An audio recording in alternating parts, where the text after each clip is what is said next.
और वो तोरखम जहां पर इतना बवाल मचा है, वो तोरखम जहां पर पाकिस्तानी और तालिबानी सेना एक बार फिर आमने सामने आ गई है, आखिर वहां पर बवाल क्यों है, वहां पर इतना हंगामा हुआ क्यों है, ये आपको बता देती हूं। तोरखम क्रॉसिंग 10 दिनों से बंद है। सीमा पर बंकर पाकिस्तान बना रहा है और निर्माण कार्य के चलते इसे फिलहाल बंद कर दिया गया था। मुनीर के आदेश पर इसे बंद किया गया था। पाकिस्तानी सेना के मुखिया हैं, तालिबान पाक फौज के बीच इसको लेकर बैठक हुई, विवाद सुलझाने की कोशिश हुई, लेकिन वार्ता बिना किसी नतीजे पर पहुंचे ही खत्म हो गई। बॉर्डर बंद होने के कारण परेशानी बढ़ी तो तोरखम अफगान पाक का ट्रांजिट पॉइंट है दोनों तरफ से, और वाहनों की कतारें यहां पर लंबी लग गईं, और उसके बाद से मामला इतना ज्यादा बढ़ गया कि दोनों देशों की सेना आमने सामने आ गई, और आमने सामने आने के बाद तालिबान की मुश्किलें तो नहीं, लेकिन हाँ पाकिस्तान की मुश्किलें जरूर बढ़ गई। इसलिए सवाल ये उठ रहा है कि पाकिस्तान खत्म होने वाला है। और ऐसा हम इसलिए भी कह रहे हैं कि पाकिस्तान खत्म होने वाला है क्योंकि एक तरफ तालिबानी सेना से एक मोर्चे पर पाकिस्तानी सेना लड़ रही है, वहीं दूसरी ओर पाकिस्तान की सेना बलूचिस्तानियों पर जैसे कहर बरपा रही है, उससे परेशान होकर एक महिला ने पाकिस्तानी सेना पर फिदायन हमला कर दिया।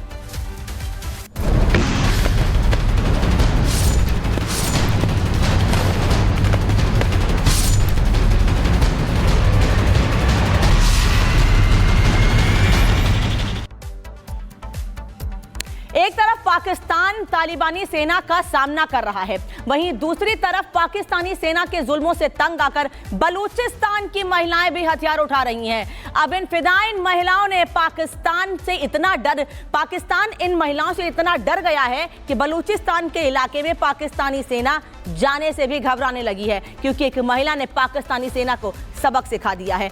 उस महिला ने जिससे पाकिस्तान की सेना पाकिस्तान हमेशा कम आंकती रही है।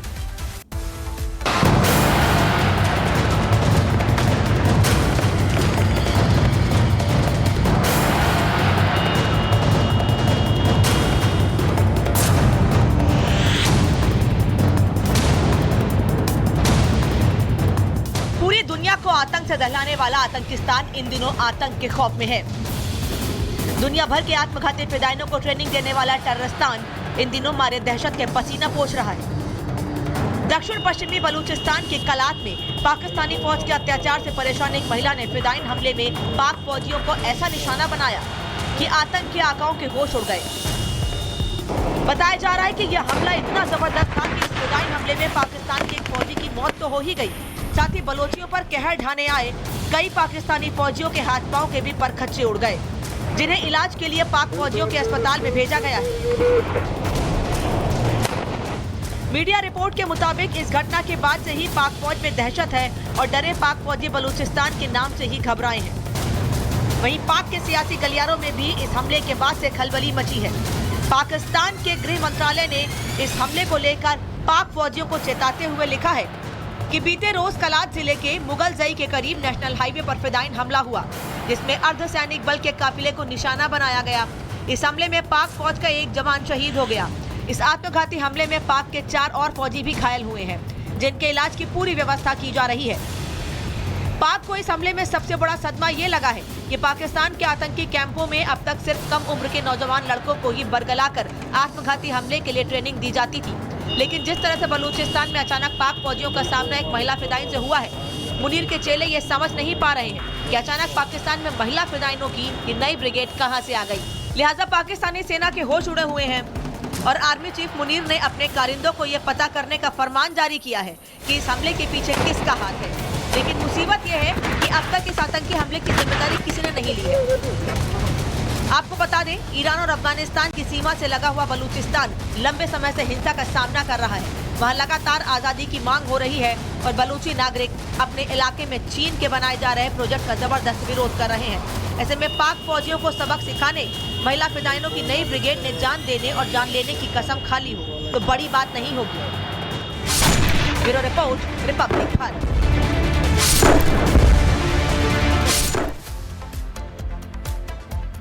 और पाकिस्तान के बाद अब बात बांग्लादेश की कर लेते हैं, क्योंकि बांग्लादेश के हालात इस वक्त जैसे बने हुए हैं उसके लिए सबसे ज्यादा हद तक जिम्मेदार कौन है? पाकिस्तान, क्योंकि पाकिस्तान से अपना घर तो संभल नहीं रहा है, लेकिन दूसरे देश को बर्बाद करने पर पूरी तरह से आमादा है।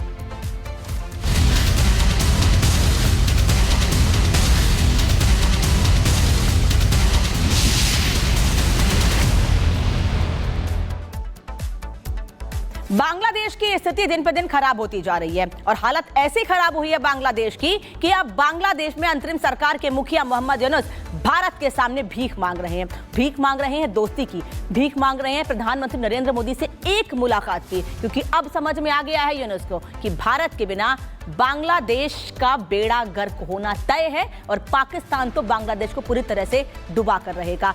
दूसरों के प्रभाव में आकर अपने आप को बर्बाद करने का सबसे बड़ा उदाहरण है बांग्लादेश।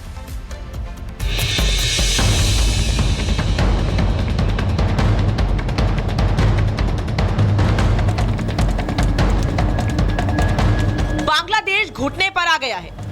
पड़ोसी देश बांग्लादेश के मुखिया मोहम्मद यूनुस भारत को खुश करने में लग गए हैं। उन्हें एहसास हो गया है कि भारत के बिना बांग्लादेश की दाल नहीं गलने वाली, इसलिए यूनुस अब भारत की तरफ उम्मीद भरी नजरों से देख रहे हैं। उन्होंने कह दिया है कि भारत के बिना हमारा काम नहीं चलने वाला। वो किसी भी तरह प्रधानमंत्री मोदी के साथ एक मुलाकात के लिए तड़प रहे हैं। पिछले दिनों बांग्लादेश की करीबी जिस तरह से पाकिस्तान से बढ़ी और उसके बाद से बांग्लादेश दिन पर दिन गर्त में जाता दिख रहा है, उससे यूनुस को बखूबी समझ आ गया है कि भारत जैसे देश से दुश्मनी महंगी पड़ेगी। एक तरफ बांग्लादेश पाकिस्तान के प्रभाव में भारत विरोधी कदम उठाकर अपनी किरकिरी करा रहा था। जिस तरह अमेरिका के राष्ट्रपति डोनाल्ड ट्रंप ने बांग्लादेश पर नकेल कसी, उसे यूनुस की अकल ठिकाने लग गई है। इसका अंदाजा अभी हाल ही में एक विदेशी मीडिया को दिए उनके इंटरव्यू से लग जाता है, जिसमें उन्होंने कहा है बांग्लादेश के पास भारत से अच्छे संबंध रखने के अलावा कोई और ऑप्शन नहीं है, क्योंकि दोनों देश एक दूसरे पर निर्भर हैं। हालांकि उन्होंने माना कि दुष्प्रचार के चलते दोनों देशों के बीच कुछ गलतफहमियां जरूर पैदा हुई, लेकिन हम उन सभी गलतफहमियों को दूर करने की कोशिश कर रहे हैं। लेकिन यूनुस ने भारत की तरफ दोस्ती का पैगाम भेजते हुए कहा, दोनों देशों के रिश्तों में कोई गिरावट नहीं हुई है। हमारे संबंध हमेशा अच्छे रहेंगे, वे अभी भी अच्छे हैं और भविष्य में भी अच्छे रहेंगे। हमारे संबंध बहुत करीबी हैं, हम एक दूसरे पर बहुत निर्भर हैं। दोनों देश ऐतिहासिक, राजनीतिक और आर्थिक दृष्टिकोण से इतने करीब हैं कि हम कभी अलग थलग नहीं रह सकते। मोहम्मद यूनुस का यह बयान ऐसे समय में आया है जब अगले महीने 3-4 अप्रैल को थाईलैंड में बिम्स्टेक शिखर सम्मेलन का आयोजन होना है। इस दौरान प्रधानमंत्री नरेंद्र मोदी और बांग्लादेश के अंतरिम सरकार की मुखिया मोहम्मद यूनुस के बीच द्विपक्षीय बैठक हो सकती है। बहरहाल पाकिस्तान के लबादे से बाहर आने को तैयार दिख रहे पीएम यूनुस के इस बयान से साफ है कि जब उन्हें कट्टरपंथी का नुकसान झेलना पड़ रहा है तो उन्हें भारत से दोस्ती याद आ रही है। लेकिन सवाल है कि यूनुस की याद उस वक्त कहां घूमने गई थी जब बांग्लादेश में सरेआम हिंदू काटे जा रहे थे, हिंदू महिलाओं बच्चों के साथ बर्बरता हो रही थी। जाहिर है यूनुस जरूरत के सामने मजबूर हैं। उन्हें पता है कि भारत के सहयोग के बिना बांग्लादेशियों का पेट भरना भी मुश्किल है। Bureau report, Republic Bharat. पिछले 3 सालों से यूक्रेन की मुश्किलें कम होने का नाम नहीं ले रही हैं। यूक्रेन की मुश्किलें रूस ने बढ़ा रखी हैं, लेकिन अब यूक्रेन के राष्ट्रपति ने अपने पैर पर खुद कुल्हाड़ी मार ली है। Your country is in big trouble. I know.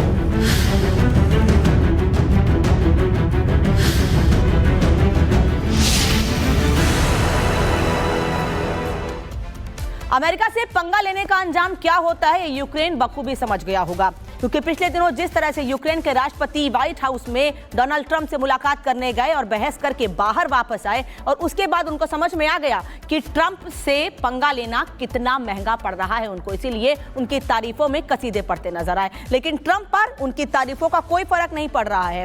Trump ने सीधे सीधे यूक्रेन पर प्रतिबंध लगा दिए हैं, प्रतिबंध ऐसे जिससे यूक्रेन परेशान हो गया है और अब एक बार फिर व्हाइट हाउस जाकर ट्रंप से मुलाकात की गुहार लगा रहा है।